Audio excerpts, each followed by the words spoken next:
Hoy vamos a aprender un poquito de la palabra de Dios. Yo les pido que dispongan su corazón para aprender.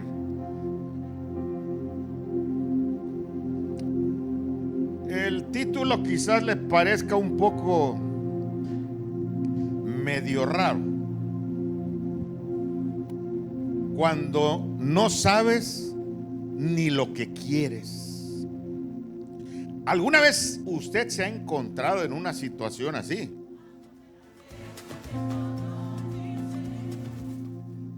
Muchas veces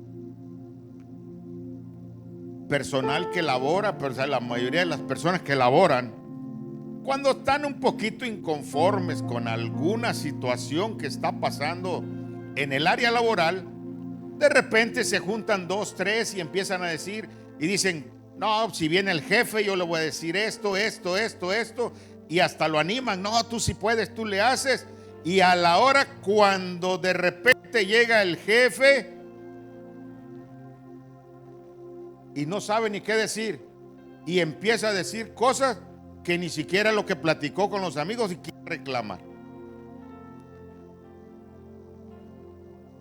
Alguna otra situación, quizás alguno la pasó de joven cuando decía: hoy me voy a hacer novio o novia de fulano, y cuando la tenías enfrente, no, para la próxima, y de repente ya otro se te adelantaba y le cantó primero y te quedaste sin nada, ¿va? Digo, cuando no sabes ni lo que quieres, porque muchas veces ese es el problema. A veces no es tanto el miedo, a veces no es tanto lo que qué voy a decir, sino que muchas veces es que no hemos aprendido o no hemos entendido qué es lo que queremos, para qué estoy, qué es mi plan de vida, qué es lo que Dios tiene para mí y lo que yo tengo para darle a Dios. Y entonces, como no sabemos, pues no hacemos nada y nos desenfocamos luego de lo que queremos hacer, o incluso queremos pedir a Dios. Hoy vamos a ver unos escenarios. Existen más en la Biblia de gente que se acercó a Jesús y estando con Jesús, platicando con él, teniendo enfrente al Maestro, teniendo enfrente al Salvador del mundo, no supieron qué hacer en ese momento. Y no supieron ni qué decirle a veces. Vamos a hablar del encuentro de Jesús y Nicodemo, de Jesús y la samaritana y de Jesús el paralítico. No nos vamos a ahondar tanto en un solo tema, porque lo que vamos a ver es el diálogo y la respuesta de lo que fueron estos personajes. Y déjeme decirte, probablemente te vas a identificar con alguno de los tres. Bien.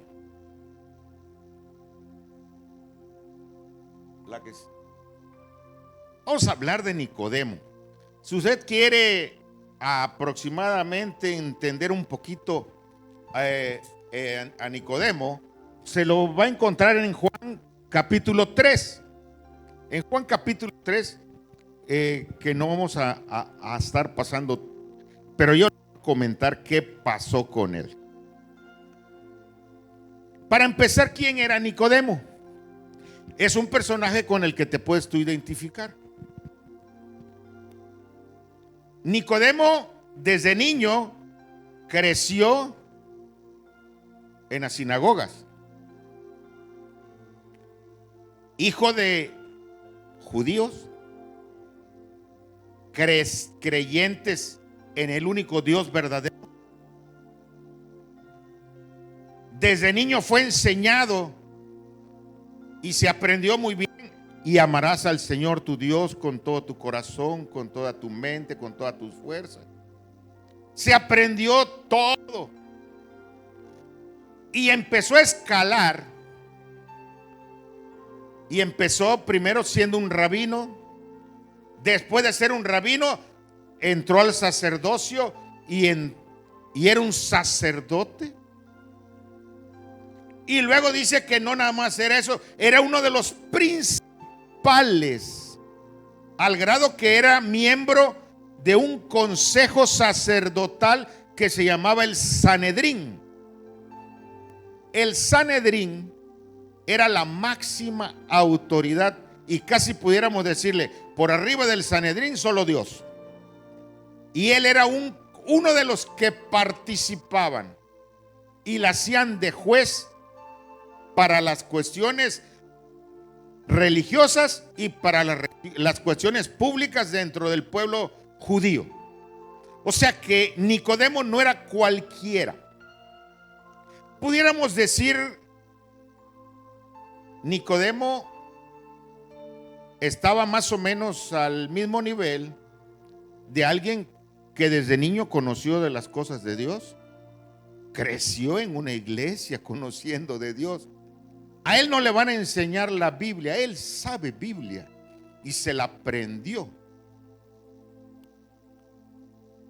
Y tiene mucho tiempo que conoce de Dios. Y es más, quizás probablemente hasta le pidan algún consejo. Quizás ocupa algún cargo de liderazgo. Ese Nicodemo que puede estar entre nosotros. De repente, como conocedor de la Escritura, el Nicodemo que menciona la Biblia sabía de la llegada de un Mesías que iba a llegar a libertar el pueblo de Israel, el pueblo judío. En ese momento el pueblo judío estaba esclavizado por el Imperio Romano. Entonces, él empieza a escuchar hablar de Jesús y se entrevista con Jesús. ¿Y qué es lo que sucede cuando empieza a entrevistarse con Jesús? Dice que pues él era un principal, era una persona demasiado importante y respetado por los judíos. Dice que hizo una cita con Jesús de noche. Y de noche llegó a la casa en donde Jesús estaba y se entrevista con él. No quiso ir abiertamente, públicamente, porque tenía miedo de que hasta en un momento dado le fueran a decir: traidor, te cambiaste de religión, te cambiaste al otro bando.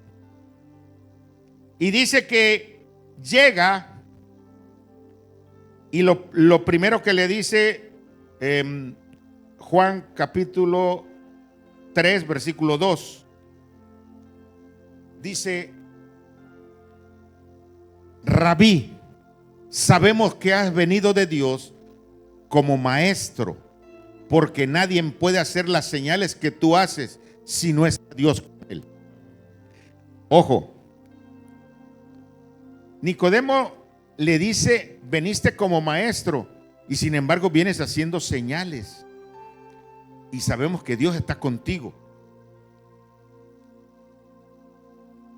Nicodemo hasta ese momento tenía las dudas si Jesús era el Mesías, y lo único que se le ocurrió decirle es que tú eres un maestro, pero haces señales, hay algo más en ti, pero no logro identificar qué cosa es. Y Jesús le dice en el verso 3: de cierto te digo que el que no naciere de nuevo no puede ver el reino de Dios. Nicodemo se queda pensando en lo que le dice Jesús: el que no naciere de nuevo. Y aquí empieza un diálogo entre Jesús y Nicodemo, porque Nicodemo le pregunta ahora, verso 4, ¿cómo puede un hombre volver a nacer siendo viejo? ¿Acaso se tiene que meter otra vez al vientre de su mamá y volver a nacer? El verso 5, Jesús le dice: el que no naciere de agua y del Espíritu no puede entrar al reino de Dios. Jesús estaba platicando con Nicodemo. Nicodemo no sabía qué preguntarle a Jesús, pero una de sus preguntas que tenía Nicodemo era: ¿será que estoy haciendo lo correcto para Dios? Y Jesús le dice, antes, o sea, Nicodemo no le estaba preguntando eso porque no hallaba la manera o no encontraba la forma de preguntarle. Y Jesús, sabiendo lo que había en el corazón de Nicodemo, le dice: tienes que volver a nacer, tienes que nacer de nuevo. Pero ¿cómo voy a volver a nacer de nuevo? Necesitas nacer del agua y del Espíritu.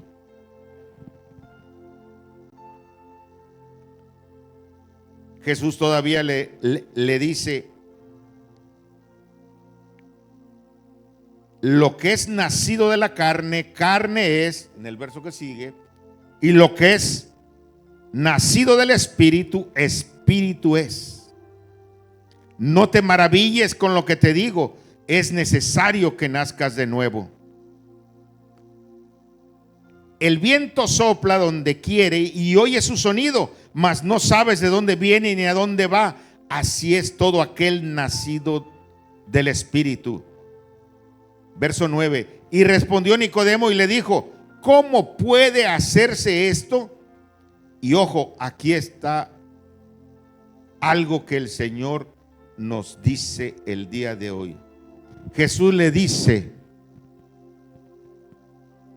¿eres tú maestro de Israel y no sabes esto? Le dice: Nicodemo, tú eres un principal entre los sacerdotes. Tú eres maestro del pueblo. Tú eres maestro formando sacerdotes. Tú eres uno que juzga al pueblo.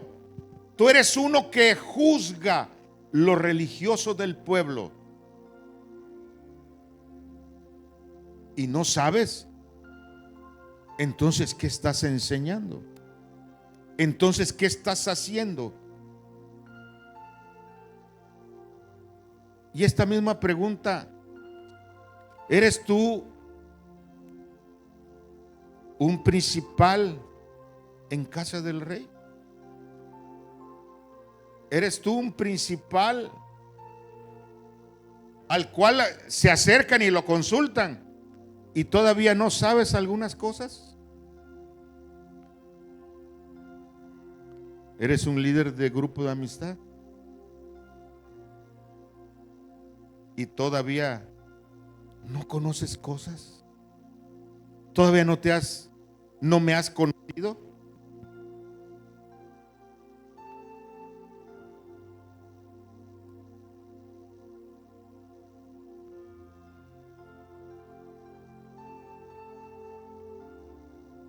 En el verso 11, de cierto te digo que lo que sabemos hablamos y lo que hemos visto testificamos. Aquí esto es muy importante.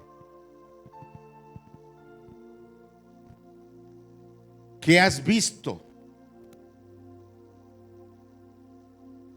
y qué es lo que tú sabes del Señor. Porque de lo que tú sabes vas a testificar y vas a hablar. Pero si no sabes mucho y no has visto mucho, no vas a poder testificar. Y saben que para que alguien pueda ser testigo de algo, para que pueda testificar, tiene que ser alguien que haya visto, que haya oído o que haya vivido las cosas. Nosotros, para poder ayudar a otro, tenemos que haber vivido ya las cosas de Dios. Le decimos a alguien un consejo, pero tenemos que haber vivido primero nosotros. Tenemos que haber pasado ya ese proceso con Dios, con Él. Porque si no, no podemos testificar de Dios. Recuerdan que en ese pasaje Jesús le dijo a sus discípulos: recibiréis poder cuando haya venido sobre vosotros el Espíritu Santo y me seréis testigos. No puedes ser testigo si no has vivido la experiencia. Y eso es lo que le está diciendo Jesús a Nicodemo. Lo que sabemos lo hablamos y lo que hemos visto lo testificamos. Le dice a Nicodemo: Nicodemo, sabes mucho, tienes mucho conocimiento, pero no has vivido nada.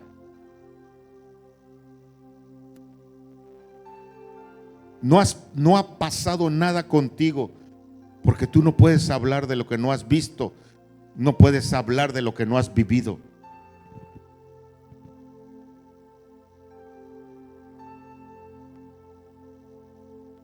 En el verso 12 le dice: si te he dicho cosas terrenales y no me crees, ¿cómo creeréis si te empiezo a contar las cosas celestiales?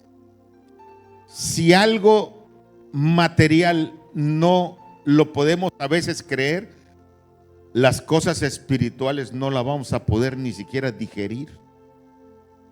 No las vamos a poder explicar o entender.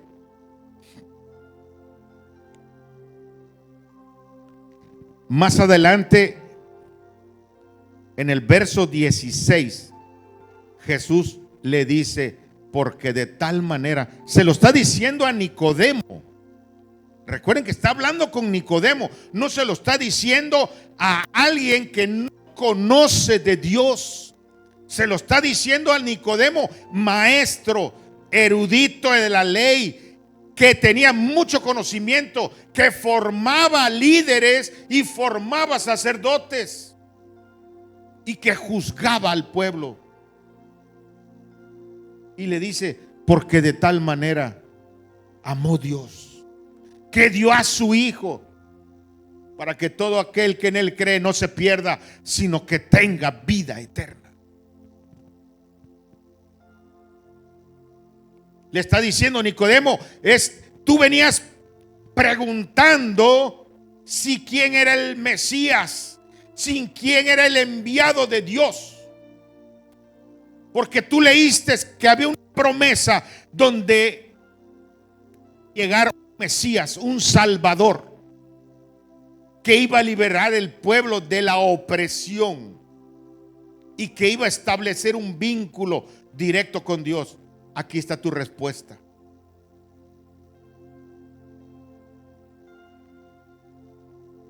En la medida en que nosotros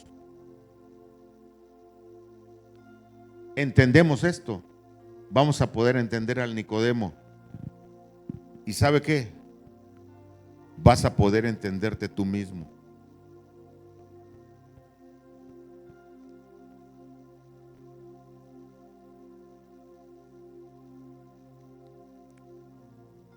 Vamos a brincarnos a una siguiente diapositiva.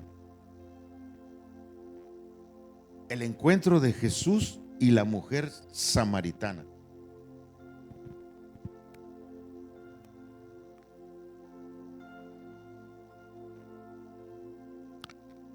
dice que Jesús, en lo que iba caminando, deciden pasar por Samaria. Samaria es actualmente la región de Samaria es lo que han oído hablar noticias del Medio Oriente. Cuando hablan de Cisjordania, ese es Samaria. Cisjordania, ese es Samaria. Y resulta, en aquella época pues era un terreno un solo terreno, un solo pueblo, pero bueno. Y dice que Jesús pasa por Samaria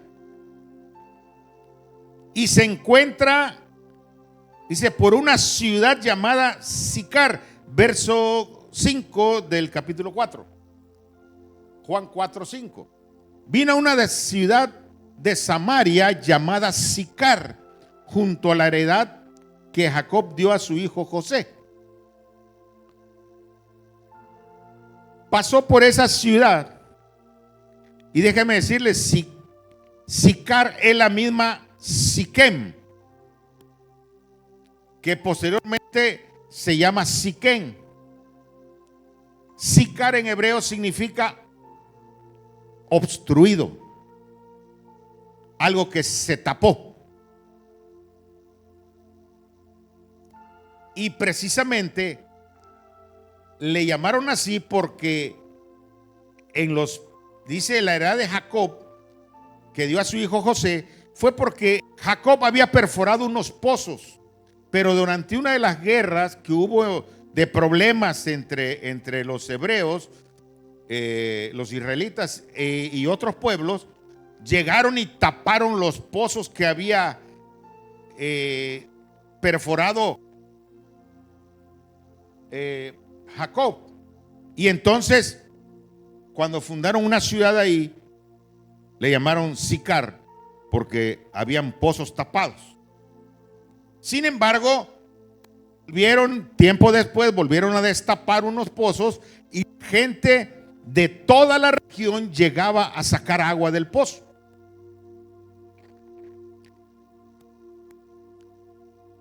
Otra de las, hablemos un poquito de costumbres, porque ese es otro elemento importante. Ningún hombre de aquella época, ningún hombre podía ir a un pozo a sacar agua.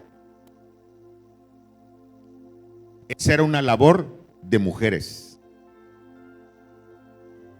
Ningún hombre podía sacar agua de pozo. Las mujeres eran las encargadas de ir a sacar agua de pozo. Sin embargo, hay en la Biblia algunos pasajes donde dicen que hombres sí sacaban y tenían una cuestión muy especial. Probablemente,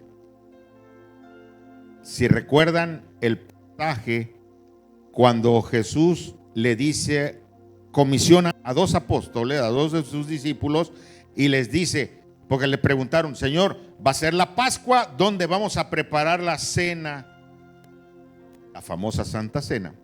¿Dónde vamos a comer la comida de Pascua? Y el Señor le dice, vayan a este pueblo y van a ver a un hombre que lleva cargando un cántaro de agua. Yo creo que los discípulos han de haber dicho, ¿qué? Si los hombres no cargan agua porque no van a los pozos a agarrar agua. Pero Jesús le dice, sí, un hombre fue a sacar agua, lleva un cántaro lleno de agua. A donde se meta, al dueño de la casa le van a decir, el Señor dice que va a tomar su cena de Pascua en este lugar. La Biblia menciona que una persona, un hombre, se fue allá. Históricamente es comprobable, por si no lo sabían, históricamente es comprobable. Había un grupo sacerdotal, bueno, estaban los fariseos, los saduceos, y había un grupo que eran los esenios. Y los esenios eran varones principales, algunos eran sacerdotes, pero que se quedaban estudiando las escrituras de una manera profunda, y si estaban casados durante un periodo que comprendía entre 2 y 3 años, se separaban voluntariamente de su familia para dedicarse exclusivamente al estudio de las escrituras, y permanecían en determinados lugares donde tenían habitaciones, salas de estudio, maestros que les daban clases, etcétera, y no tenían necesidad de salir o ir a alguna parte a menos que les faltara agua, y entonces comisionaban a 1 o 2 personas para que fueran a buscar agua a los pozos, y era la única manera de que un hombre cargara agua cuando era del grupo de los esenios. Históricamente eso está. Y dice que en ese lugar, volviendo al tema, en ese lugar, número 7, verso número 7, dice: vino una mujer de Samaria a sacar agua, y Jesús le dijo: dame de beber. Hablemos un poquito de la mujer samaritana. Ha sido un poquito, quizás, mal clasificada. La mujer samaritana era una mujer de clase media, digamos común. La Biblia no menciona que se dedicara a otras cosas, aunque había tenido 5 maridos. Probablemente se haya separado, se haya divorciado, o probablemente haya quedado viuda en alguna de las 5 ocasiones. Recuerden que en aquella época la mayoría de los varones o se dedicaban a la agricultura o se dedicaban a ser militares, y morían. ¿Sabían ustedes que en aquella época el promedio de vida, los que rebasaban 40 años ya eran viejos? Porque la gente se moría joven por las guerras, por las enfermedades, por distintas causas, pero la mayoría de la gente moría joven. Era algo común. Si recuerdan, por ejemplo, en el caso de Ruth y de Orfa, se quedaron viudas y sin hijos. ¿Por qué? Porque sus esposos murieron en guerra. Y así se quedaban viudas, mujeres jóvenes. Entonces esta mujer dice que había tenido, o sea, era de clase media y se había casado ya 5 veces. Pero llega a sacar agua ahí al pozo, y Jesús le dice: dame de beber. Verso que sigue. El que sigue.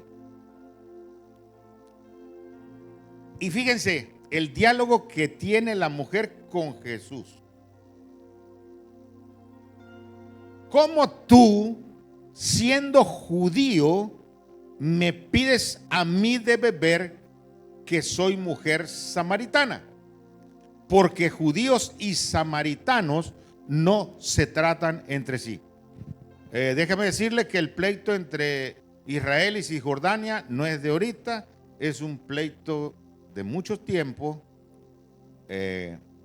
Incluso, si se va un poquito de historia, cuando se dividió el reino del norte con el reino del sur, después que murió Salomón, uno de sus hijos queda como rey de una parte y un sobrino se queda como rey de otra parte. Digo, un medio hermano de Salomón queda como rey de otra parte, y entonces se dividen los reinos, se hace un reino del norte, un reino del sur. Por eso después, si usted empieza a leer en Jeremías, en Isaías, en Daniel, en los libros de los profetas, va a encontrar que Dios, cuando les habla, le dice: óyeme tú, Judá, y escúchame, oh Israel. Porque el reino del norte se llamaba Israel y el reino del sur era Judá. El reino del norte estaba conformado por 10 tribus y el reino del sur está conformado esencialmente por 2. La tribu de Judá y de Benjamín, pero como la de Judá era más grande, se le llamó el reino de Judá. Y el reino de Israel siguió siendo, el reino del norte siguió llamándose Israel. Entonces, ¿qué sucedió? Que tiempo después el reino de Israel se fue perdiendo y mezclando, y los únicos que se mantuvieron puros fueron los del reino del sur o el reino de Judá, y que actualmente se llaman judíos. Pues se le llama judíos. Entonces, él dice: los judíos eran los puros, como raza pura, que no se mezclaron con ninguna tribu cananea, y los del reino del norte o los de Israel sí se mezclaron, y de ahí surgieron samaritanos. Y entonces por eso los judíos decían: ustedes no son nuestros hermanos, porque ustedes ya se mezclaron con otras razas. Y entonces por eso se eran enemigos. Y dice esta mujer: ¿cómo tú, siendo judío, te atreves a hablarme a mí? Y ojo, otra costumbre. Tenemos que entender muchas veces costumbres y tradiciones de la época de Jesús. Un hombre no le podía hablar a una mujer que no fuera de su familia. Antes de hablarle a la mujer, tenía que hablar con el esposo o el papá. Digo, tradiciones que habían. Entonces le dice: ¿cómo te atreves a hablarme a mí, que soy mujer y soy samaritana? Verso que sigue. Respondió Jesús y le dijo: si conocieras el don de Dios y quien te dice dame de beber, entonces tú le pedirías y él te daría agua viva. Verso que sigue. La mujer le dice: no tienes con qué sacarla y el pozo es hondo. ¿De dónde pues tú tienes agua viva? Verso que sigue. ¿Acaso eres tú mayor que nuestro padre Jacob, que nos dio este pozo, del cual bebieron él, sus hijos y sus ganados? Aquí esta mujer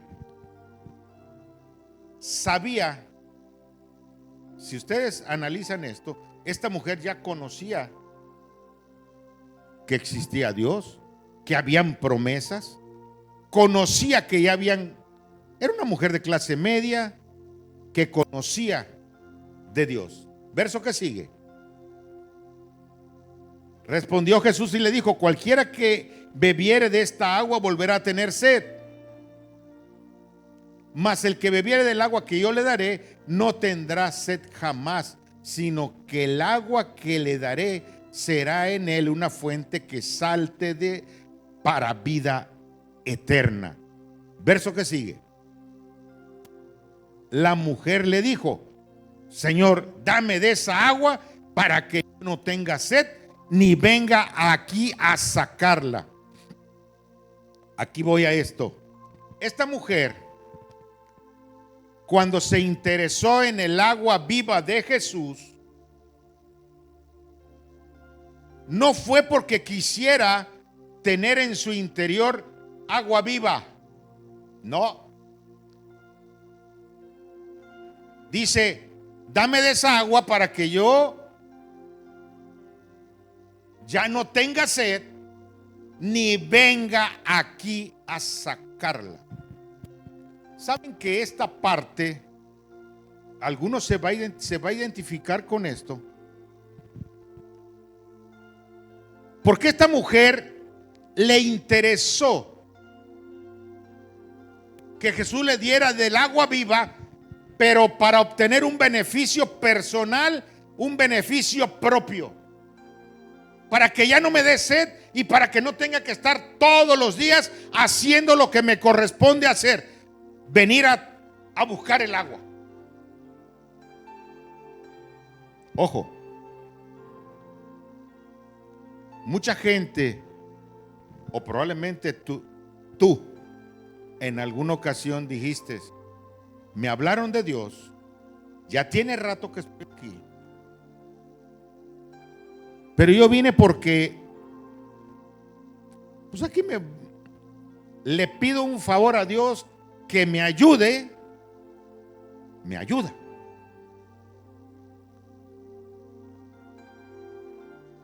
Obtengo el beneficio que yo quiero y obtengo algo que me satisface a mí, pero del agua viva así yo no muy quiero. Nos acercamos a Dios por el favor en el momento en que lo necesitamos, pero luego ya me cumpliste, pues ya me voy. Nada más me acerco porque te necesito, porque estoy pasando una necesidad, pero una vez que me haces el favor, pues ya no. Ahí te tengo de lejitos. Es lo que esta mujer estaba transmitiéndole al Señor. Dice que yo no tenga que venir a sacar agua, porque pues es un trabajar venir, caminar desde mi lugar, me voy a cansar.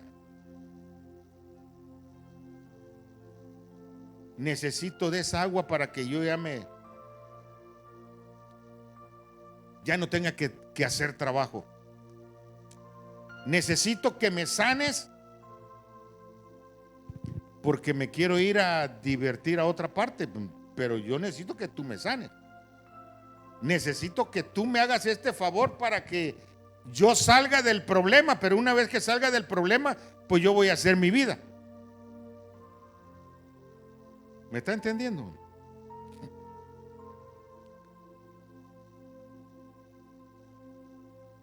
Dice que Jesús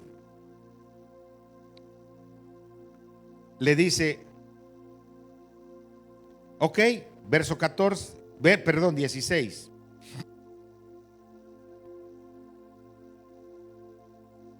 Jesús le dice, ok, ¿no quieres venir a sacar más agua del pozo? Ve y háblale a tu marido que venga para hablar con los dos. Y en el verso que sigue,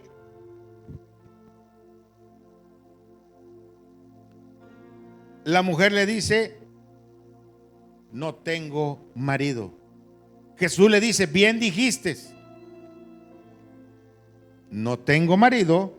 Verso que sigue, porque 5 maridos has tenido y el que ahora tienes no es tu marido.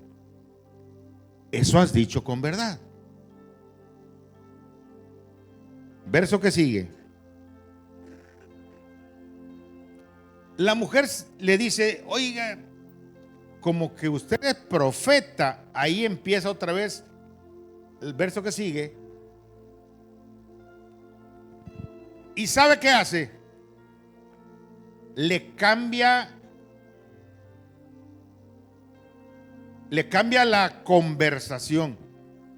Ya el tema del agua quedó aparte, porque con el agua salió a relucir que ella había tenido ya 5 maridos y estaba viviendo con uno que no era su marido. Y le estaba diciendo, ok, 5 veces te has casado, ok, te divorciaste, ok, quedaste viuda, pero ahora resulta que estás viviendo en adulterio o en fornicación porque no es con el que estás viviendo no es tu marido. Y entonces la mujer le dice, ah, caray, fíjate que a nosotros nos enseñaron que teníamos que adorar. ¿No le ha pasado que cuando de repente usted habla con alguna persona y le dice, oiga, pero es que lo que pasa es que tu vida no está bien? Y esta persona le contesta otra cosa y le cambia la conversación, porque lo que menos quiere es confrontarse a lo que está viviendo, a lo que está haciendo. Lo que menos quiere es eso. Y esta mujer cambia, le cambia el tema a Jesús. Deja de hablar del agua y le dice, bueno, pero es que nuestros padres nos enseñaron que debemos de adorar en el monte, en este monte, y ustedes dicen que es en Jerusalén. Y Jesús le dice, mujer, créeme que la hora viene cuando ni en este monte ni en Jerusalén adoraréis al Padre. Porque, el verso que sigue, porque dice, vosotros adoráis lo que no sabéis, nosotros adoramos lo que sabemos, porque la salvación viene de los judíos. Verso que sigue. Mas la hora viene y ahora es cuando los verdaderos adoradores adorarán al Padre en espíritu y en verdad, porque también el Padre tales adoradores Dios busca que le adoren. Ok, pero esta mujer hizo el giro, el agua a la adoración, en el momento que el Señor le confronta con su vida.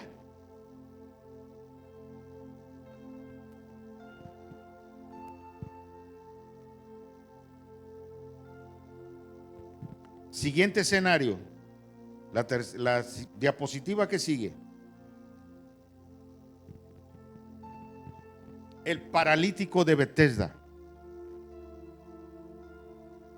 Está en Juan. Hemos visto Juan 3, Juan 4 y este es Juan 5. Están seguidos los pasajes. Usted en su casa lo puede leer bien. Y dice que en Juan 5, dice que había un lugar en Jerusalén, verso 2 de capítulo 5. Hay en Jerusalén, cerca de la puerta de las ovejas, un estanque llamado en hebreo Betesda, el cual tiene 5 pórticos. Podemos hablar un poquito de esta situación. Betesda, ¿sabe qué significa la palabra Betesda?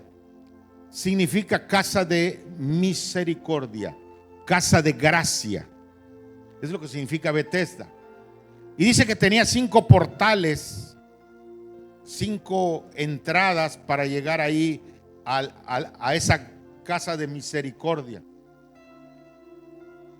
Ya por ahí, si usted quiere usted entrar a la casa de misericordia, entre a través de cualquiera de los 5 ministerios que tenemos: apostólico, profético, evangelismo, maestros y pastores. Esos 5 pórticos te pueden llevar a la casa de misericordia, a la casa de gracia. Bueno, esa es otra enseñanza más. Pero ok, verso que sigue.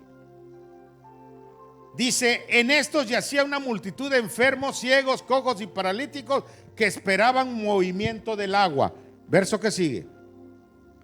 Porque un ángel descendía de tiempo en tiempo al estanque y agitaba el agua, y el primero que descendía al estanque después del movimiento del agua quedaba sano de cualquier enfermedad que tuviese.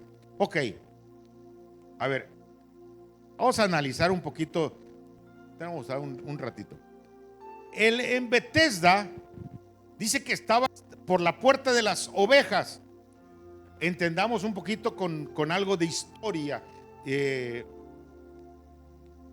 Jerusalén era una ciudad amurallada, de una muralla, y tenía una puerta principal, pero tenía en total 12 puertas, o sea, una y 11 accesorias, puertas accesorias. Cada puerta tenía una función. Había una puerta por donde entraba el comercio. Había otra puerta donde entraban los que traían rebaños. Por eso se llama la puerta de las ovejas. Había una puerta por donde se sacaban los desechos. No podía pasar por la puerta principal el carretón de la basura. Había una puerta especial para sacar la basura. De hecho, se llamaba la puerta del muladar o la puerta de la basura. Había otra puerta que daba acceso a los que no eran judíos, los que eran extranjeros, porque todo eso todos los pórticos que tenía la muralla tenían una función.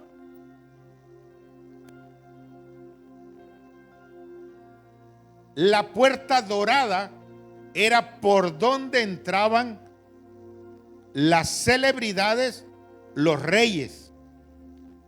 Solamente por esa puerta entraban. Entonces cada puerta tenía una función. La puerta de las ovejas tenía ese estanque, el estanque de Betesda a un lado. ¿Por qué creen? Porque era en los tiempos en que se ofrecían sacrificios y la mayoría de los que entraban con ovejas para sacrificio, para ir al templo, tenían que entrar por esa puerta y en el estanque tenían que bañar a las ovejas, a los corderos, a las vacas, a los bueyes que llevaban para sacrificio. Los tenían que bañar y ese estanque era para eso. O sea que el estanque de Betesda no era un estanque para la gente, sino era para el ganado. Y obviamente pues no era un estanque donde fueran a tomar agua limpia. El agua generalmente permanecía sucia.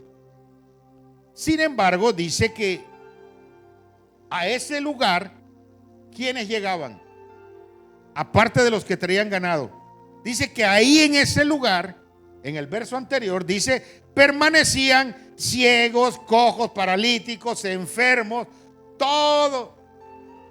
Dice multitud. Porque había una creencia que el agua se agitaba y que el que llegaba a agitarla era un ángel. Ojo, es una creencia porque estuvimos investigando un poquito y dicen, la mayoría de los teólogos coinciden que difícilmente un ángel podía haber llegado ahí. Pero bueno, el verso que sigue dice que un ángel llegaba, porque esa era la creencia, y el primero que entraba al agua sanaba. Y por eso estaba el montón de gente ahí. Jesús llega, verso que sigue, Jesús llega y dice que se encuentra un hombre que tenía 38 años enfermo. Verso que sigue. Y esto es algo que es la clave de este diálogo. Jesús lo vio acostado y supo que llevaba 38 años así. Y le pregunta, ¿quieres ser sano? Yo les haría una pregunta a todos ustedes. Si tú tuvieras 38 años con una enfermedad que te tiene postrado, tirado, y de repente llegara Jesús y te dijera, ¿quieres ser sano? Por ejemplo, José, ¿quiere ser sano? Kenny, ¿quiere ser sana? ¿Qué le diríamos a Jesús? ¿Cuál sería su respuesta de ustedes? Sí quiero. Sí. Es lo que estaba esperando. Verso que sigue. El enfermo de 38 años tirado,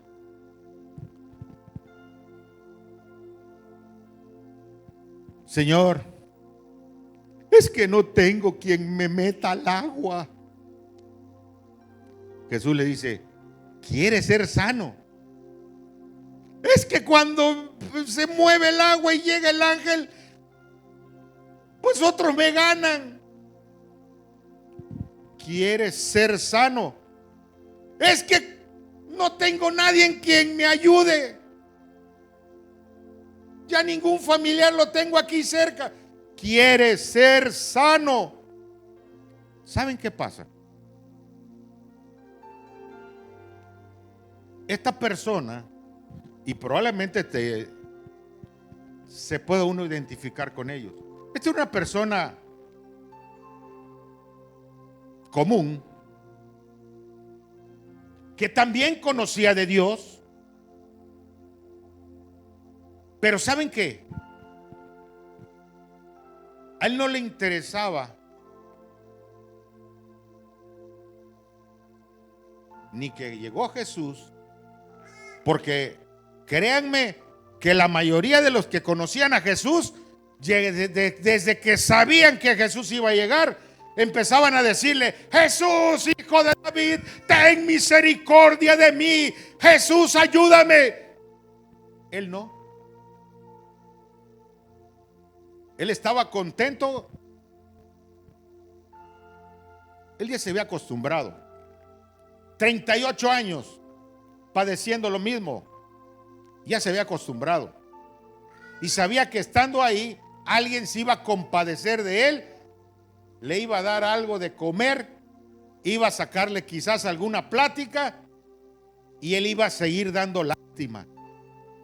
Perdón que lo diga, pero eso es lo que estaba pasando. Y dice que le dice: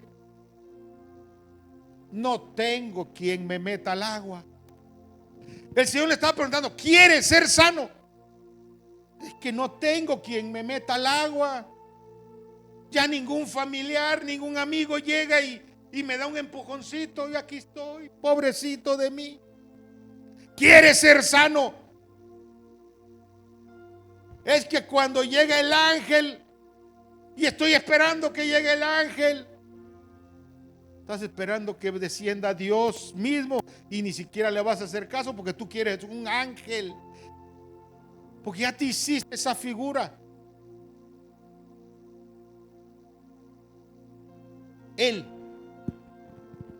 Esta persona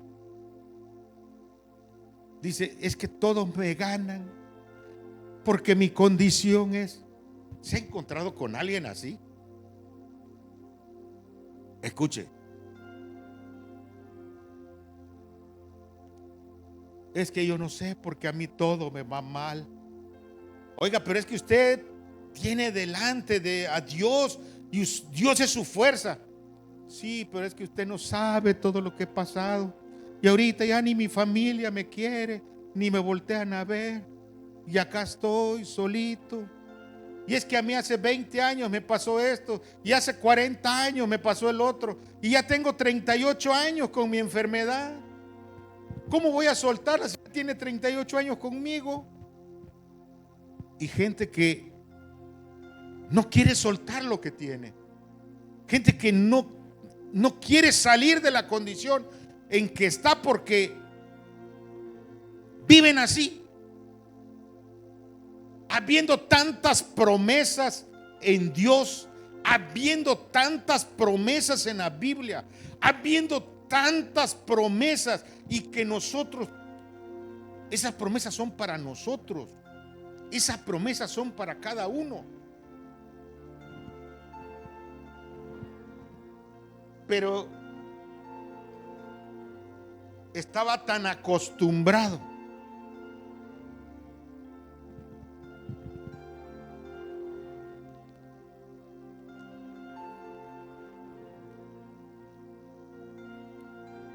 verso que sigue. ¿Qué tuvo que hacer Jesús?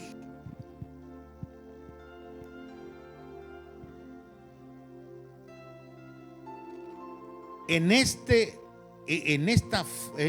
versículo, déjame decir que Jesús le dio una orden imperativa.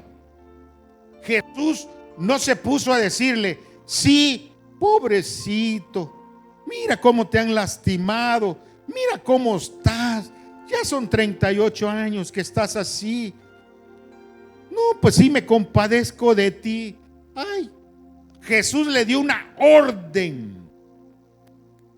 Y Jesús le habló al paralítico, que ni nombre tiene, pero le habló a su espíritu, a su alma y a su cuerpo, y le dio una orden imperativa. Es decir, obedeces porque obedeces. Le dijo: levántate, toma tu lecho y anda. Él no podía caminar. Ella estaba tirado ahí y muy acomodado en su camita.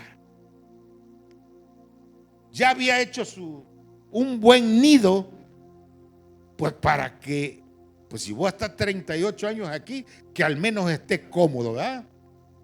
En su zona de confort. Y el Señor le dijo al paralítico: levántate, sal de tu zona de confort.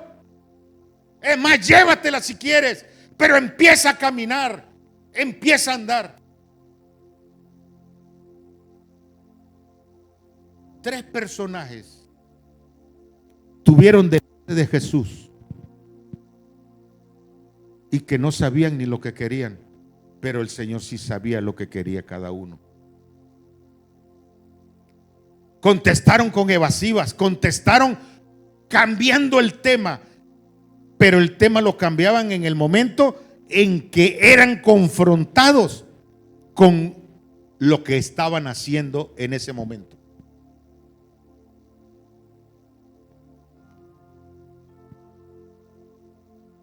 Yo te invito que ahí donde estás, cierres tus ojos, inclines tu rostro.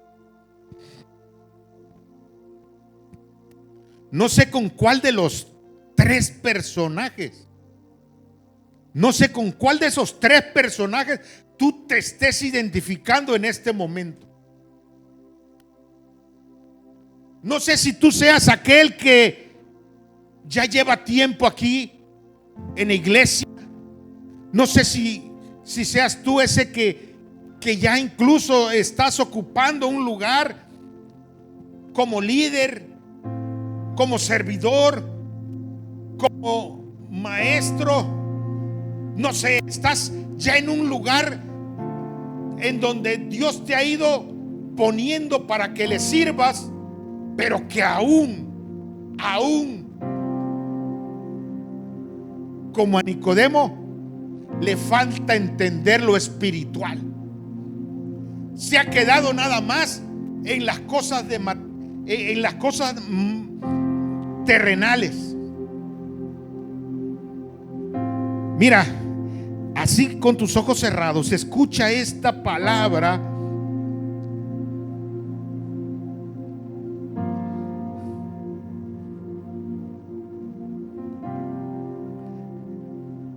De repente estás viviendo solamente lo material, lo carnal, cuando tú ya deberías de estar, por el tiempo que llevas, disfrutando de las cosas espirituales. Y en Hebreos capítulo 5 dice: porque debiendo ya ser maestros después de tanto tiempo, es necesario que te estén volviendo a hablar una y otra vez, a enseñar los rudimentos de la palabra, al grado que luego también necesitas que te den leche, cuando ya deberías de estar masticando carne, cuando ya deberías de estar masticando alimento sólido.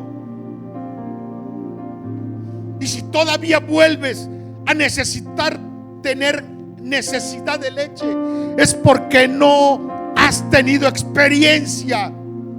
Eres un inexperto, no has tenido experiencia conmigo. Puede ser que te identifiques con la samaritana,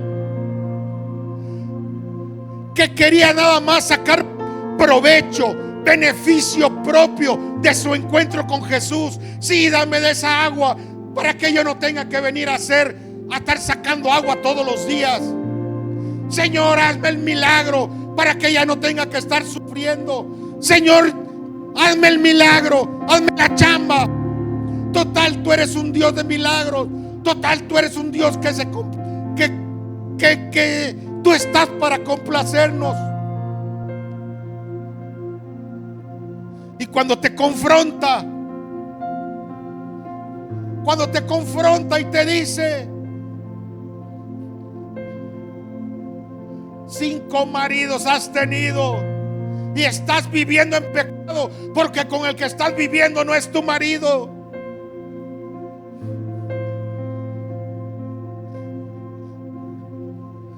Estás brincando de un lugar para otro, porque 2 o 3 o 5 pastores has tenido y aquí te congregas, pero no lo tienes como pastor al que está de pastor en este sitio. Te brincas de grupo de amistad, de un grupo a otro, y al que tienes de líder de amistad no es tu líder.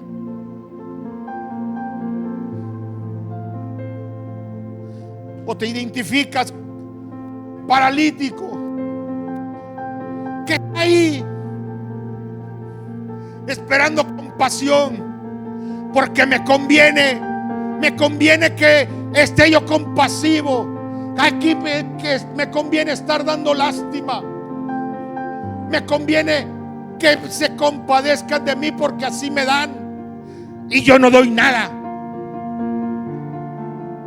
Que se acerquen a mí y me den, porque yo quiero vivir así. No quiero sanar, no quiero cambiar, no quiero tener ese encuentro con Jesús. Pero ¿sabes qué? En esta hora Jesús te está diciendo: levántate, sal de tu conformidad, sal de ese lecho donde tú te mantienes tranquilo sin hacer nada. Levántate y empieza a caminar conmigo. Empieza a caminar conmigo. Empieza a caminar conmigo.